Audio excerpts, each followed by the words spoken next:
competitive, aggressive, lazy. Loners, antisocial, nerds.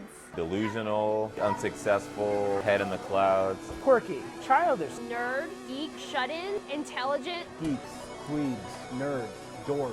Awesome. Generally the words that come to mind are negative, which is really a shame because pretty much all the best people I know are gamers. The video game world has evolved from your basic 8-bit graphics to graphics with such detail and high quality that they almost look realistic. Unfortunately, the way people look at a gamer has not really changed. They are stereotyped as being losers, living in parents' basements, having poor hygiene, and all around socially awkward. In this film, I will show you what gamers are really like, and the extremes some gamers have gone through to become the best.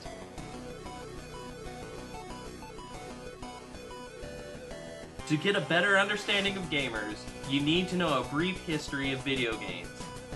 Video games go back as far as the late 1940s, but were not part of popular mainstream to the 1970s and 80s in the form of video arcades.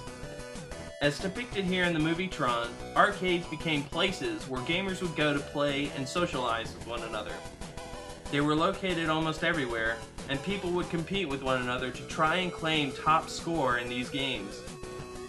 But with the increasing popularity of home consoles, video arcades would start to become a dying breed. Because of the popularity of home consoles, instead of gamers having to go out to play video games, they were able to play their favorite games at home and invite their friends over to play with them. With the advancement of technology in video games, gamers are now able to play with more friends at the same time, compete online with strangers, or even play their favorite games on handheld devices that they can take with them anywhere.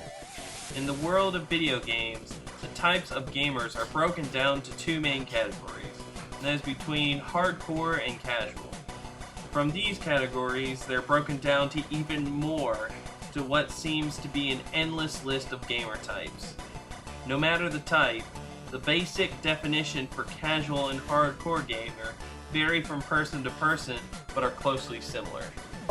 The definition of a casual and a hardcore gamer, in my eyes, would be a casual gamer really plays things just for the entertainment value, and pretty much that's it. Just to play it and to pass time and to play it just for fun. But a hardcore gamer, in my eyes, is someone who wants to take it farther and turn it into something kind of like a sport where they're trying to get better and have pride in their skills, and so they can challenge other people and they can be challenged themselves and just have a skill.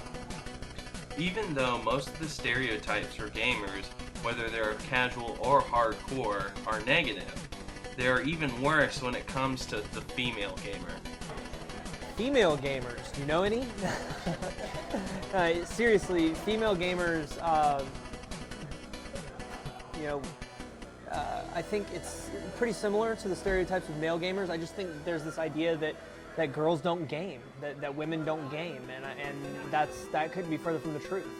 We throw a gaming night, and women come out and they enjoy themselves. I think we're all part of that generation, and it's part of our whole generation's Americana, men and women. I think that sometimes, if you're a girl playing video games, some people kind of assume that you've never played before, and maybe you're just there with your boyfriend, or you just picked it up like, oh, this might be fun, and you don't know what you're doing, and then if you're good, then they're like really shocked, and it's like, oh, you're good. Whereas if a guy sits down, they don't have that automatic assumption that, oh, he's never played this game before, he doesn't know what he's doing. Even though males dominate the gaming world, there are actually more female gamers than people believe. According to a recent study done by the Entertainment Software Association, they found out that 42% of all gamers are women. Since its previous study in 2004, the number of female gamers has increased by 42%. When a gamer feels that they have mastered a game, they will compete in tournaments. Some become so good that it becomes a profession for them. My name's Dominique McCowan. Also, I go by Ace Unlimited. That's my gamer tag. I'm 23, and what type of gamer do I consider myself? I'd probably just go ahead and go with hardcore because I get paid to play. I travel a lot, but I play fighting games mostly. That's my forte. My first tournament that I went to, I mean, it was pretty exciting to see a bunch of people there that share the same interest as you. But once you actually compete, it's pretty different than playing at home. If a pro gamer wanted to go to a place to where they'd be treated like rock stars by an entire nation, they would have to travel all the way to the country of South Korea. In South Korea, pro gamers are rich, making about $100,000 to $200,000 a year by just playing video games, and so famous to where they're considered to be national heroes. Video gaming has become so popular in South Korea that they've dedicated 2 television shows to show nothing but video games. The shows are kind of a combination of MTV and ESPN. Even though the life of a pro gamer seems to be an awesome, lavish life, it does not come without its costs. The ages of pro gamers range from the age of 16 to 24. A few days before an event, sponsors of pro gamers will send them into isolation to where they would train for 16-hour days up until the event. Because there are over 100 events a year that a pro gamer will attend, this leaves very little time to spend with friends and loved ones. Some hardcore gamers have gone to the extremes to become the best. For example, the game World of Warcraft has become very popular since its release in 2004. One gamer in particular has spent a fortune on the game. This gamer placed 36 accounts on 11 computers at the same time and spends $5,711 a year on subscription fees alone. Unfortunately, some gamers have taken gaming too far at the cost of their own lives. For most of these tragic cases, the world of gaming became their sole existence. People would stop eating, sleeping, drinking, and do nothing but play video games for days on end. Just because these tragedies happen to gamers, don't get the idea that all gamers are like that. There are high school athletes who OD on drugs, who push themselves too hard and end up hospitalized or dead because of their sport. Are all jocks like that? No, they're isolated cases. Everyone has their passion, and if you take it too far, it can be dangerous, whether it be sports or gaming or driving fast cars, thrill-seeking. Moderation, everything in moderation.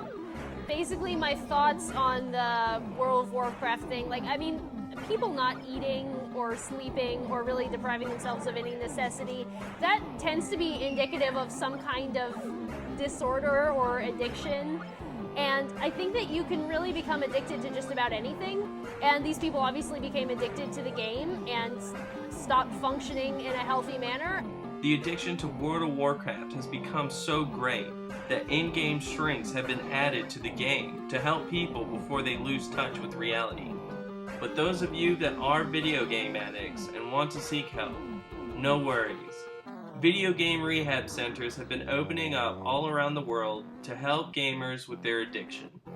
Video games have been a part of many people's lives and will continue to entertain us for years to come.